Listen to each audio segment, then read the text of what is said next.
Channel Africa. The African Perspective. Africa Update, your daily dose of African insights with Lulu Gaboo on Channel Africa. It is 12:44 Central African time, and to say thank you to Matapelo Mahapi with our business news. And we're coming to you live from Johannesburg in South Africa. South Africa's Department of International Relations and Cooperation, DIRCO, has dismissed allegations of racially motivated attacks in rural and farming communities, as stated in the 2024 U.S. Human Rights Report. Our DIRCO calls the claims are inaccurate, citing South African police data from January to March 2025, which recorded 6 murders in farming areas involving farm workers, dwellers and farmers, with no evidence of racial motives. And for more on this, we are joined by Jacques Broodryk, Chief Spokesperson for AfriForum Community Safety. Jacques, good afternoon, and thank you for joining us on Africa Update. Good afternoon. Thank you very much. Now, Jacques, how do you respond to DIRCO's dismissal of racially motivated attacks in South Africa, as suggested in the 2024 U.S. Human Rights Report? I think it's very disappointing, and to be frank, it's quite dishonest and misleading by the Department of International Relations to publish something like this. The South African government has once again chosen to choose the path of denialism rather than take responsibility for the hand that they also have in this issue. It's very convenient to look at the last quarter statistics and say that there's no proof. But I can also tell you that these crimes do not get investigated to see whether there were any racial or political intentions. And we've seen over the last decades that there have been numerous cases where this has directly been linked. I mean, you have people like Mr. Ntutoko Chowene, who in 1992 testified that he was influenced by the singing of Kill the Boer, Kill the Farmer to commit a farm murder. We have someone like Amanda Platt and her husband Tim, who were attacked on their farm in Pietermaritzburg while she was being stabbed. Her attacker shouted, "Kill the Boer, kill the farmer." So there are numerous cases where this has clearly been very prevalent, that there were darker motivations behind these than just crime.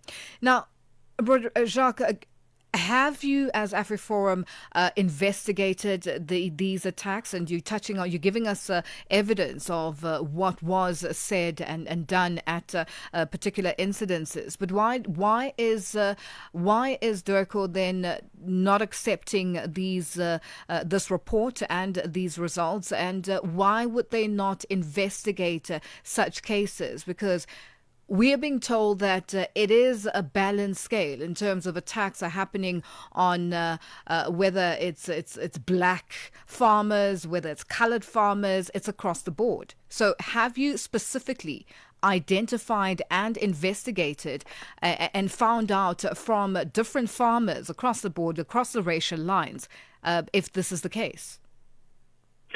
Well, look, we're not denying that crime in general is a major problem. We're also not denying that the black farmers and the farm workers are also targeted in attacks, and that definitely happens. What we don't tend to see in those attacks are the prolonged hours of torture that you often see that happens when it's a white victim involved. You don't see the levels of extreme brutality necessarily that you see when it's a white farmer or white family members being attacked. So we have to be honest about this. We're also not saying that every single farm attack is motivated by these. There are attacks which are simply robberies and are just criminally motivated. But denying that there are cases where there's something darker to this, refusing to condemn the singing of Kill the Boer, Kill the Farmer, refusing to even admit that there is a problem, is very concerning. And I think it's a very dark cloud that's hanging over the African National Congress government's head at this moment. Now, what do we do now? Because when it comes to that particular song, the courts have decided. How do you then go back and change what the courts have decided? Because now this is something that is out there, and seemingly it's not going to change. What do we do then going forward to ensure that the killings of or the killings in terms of the numbers that are put out there are known, and it's exact figures across all racial lines? You speak of long torture and so on. There's so many cases where that can be brought up that we've seen in the media where the same has happened across all racial lines. How do we then work through these issues that you as AfriForum feel are not being dealt with or are not being faced? It's a very tricky issue, and it can become very divisive, and it's something that we've been trying very hard to avoid over the years. That's why we've been very responsible with the way we've spoken about farm attacks. We've been very responsible and dedicated in how we kept the statistics, but it does get very tricky when government keeps on focusing on false claims that are attributed to AfriForum and things in this regard. What we would like to see is mature and reasonable political leadership. We would like to see the president stepping up and saying, "Stop singing the song. It's inflaming the situation." We see there that it's stoking violence in certain areas. We'd like to see that as a start, and please just admit that this is a problem. You won't find the government denying that there is gender-based violence in South Africa. You won't find them denying that there is rhino horn poaching in South Africa. When someone creates awareness about abalone poaching, no one's going to tell them stop complaining because certain plant species also get poached. No one would think of doing that. No one would tell a gender-based violence activist to keep quiet because actually more men get murdered in South Africa yearly than women do. But when it comes to farm attacks, you get this extreme disconnect and insensitivity to the issue. And that's something that we really need to try and address. Now, how are you as AfriForum ensuring that the South African Police Services has the correct data and statistics after AfriForum previously highlighted discrepancies? Yes, so we have a monthly meeting with a statistical task team of the police force where we sit together, we compare our data with theirs, and we discuss these issues. And hopefully that's going to help in the future for us to get on the same page with these things. We see that there is a big problem where many farm attacks are not reported by the police as farm attacks, as per their own definition, as compiled in their rural safety strategy, and that's a problem. So those are the type of things that we need to talk over and discuss, and I believe that there's quite a lot of potential to solve this issue, to tackle it together.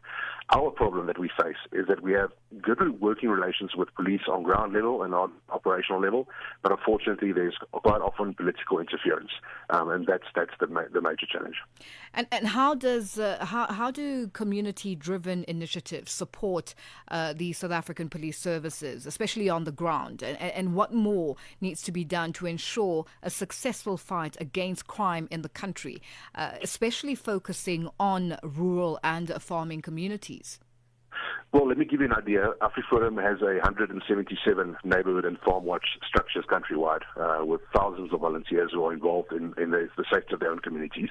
Now, according to the rural safety strategy, these civilian structures and safety networks need to be worked with in collaboration. Now, unfortunately, that's something that we don't see on a large scale.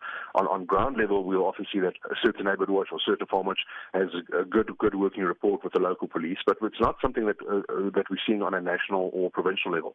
And that's something that we need to work on. We need to come together. We need to sign official agreements to state how we're going to work together as community safety structures and private security and the police force, because obviously we recognize the police force's authority and the role that they play. But we need to collaborate, and we need to do it openly without political interference.